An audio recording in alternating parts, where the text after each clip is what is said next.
I'm on my way to Friday prayers at the Amari Mosque in the center of Gaza City.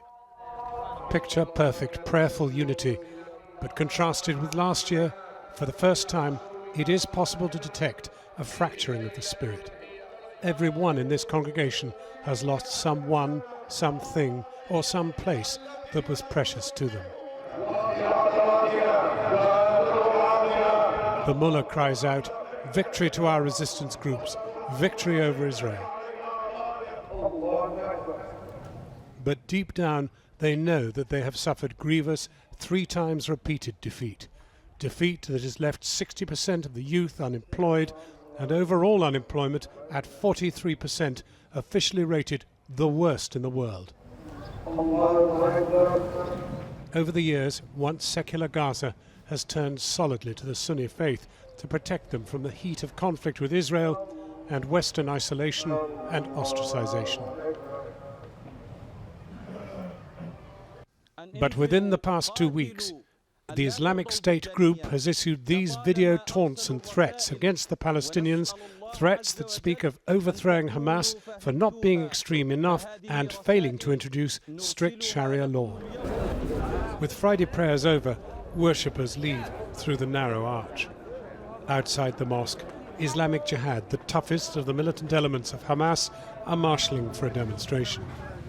But nobody here supports IS. يا شباب بالنسبة لكم في حد بدعم داعش؟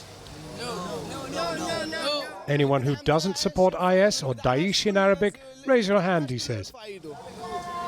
Nobody with Daesh, okay? All of us against Daesh. But last month's fusillade of rockets toward Ashkelon in Israel were claimed to have been fired by a group inspired by IS. The great fear is that these Islamic Jihad flags may one day darken into those of IS, as they have so far elsewhere in the region, extremists capturing these unhappy hearts and minds without work, many of whom have no home. So far, Hamas's iron grip, hardened by these Islamic Jihad supporters, have kept IS at bay, but the threat is getting ever closer. Yet in amongst the deprivation and anger, there are extraordinary glimmers of hope. This is where the 13-story Basha Tower stood. Why Israel chose to reduce to dust a building that hosted brilliant IT startups, no one knows. Of the 40 companies once thriving above this hole in the ground, only 4, including one run by Khalil Salil, survives. He showed us the bomb site and then took us to a lock-up garage where he's re-established his business. All my friends were in the Basha Tower, which was destroyed in more than 40 companies. Just me and the 3 companies working now. Gosh, out of 40? Just 4 companies. One of the managers of the company took his crew, stuff, and tried to go to Italy by the sea, and he is dead with his stuff. This is in the 3 months before that. He died trying to get to Italy? Yes, he died in the sea. There is no segment of life in Gaza that is not affected by the unilateral siege to which it is subject. Even fishing. The Israeli Navy arrests and imprisons any fisherman caught anywhere near the arbitrary 6-mile fishing limit. Inshore fish stocks are low.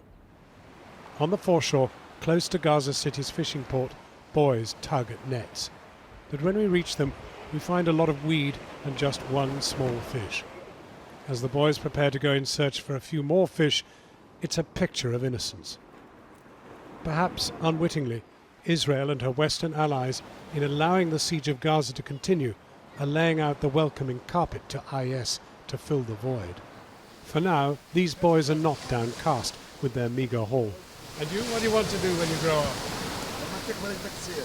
صياد. Yeah. All want to be fishermen, huh? Their hopes are like other boys of their age. So they set off to fish again, hoping for more than one this time round, oblivious to the dark forces gathering beyond the margins of their tiny state.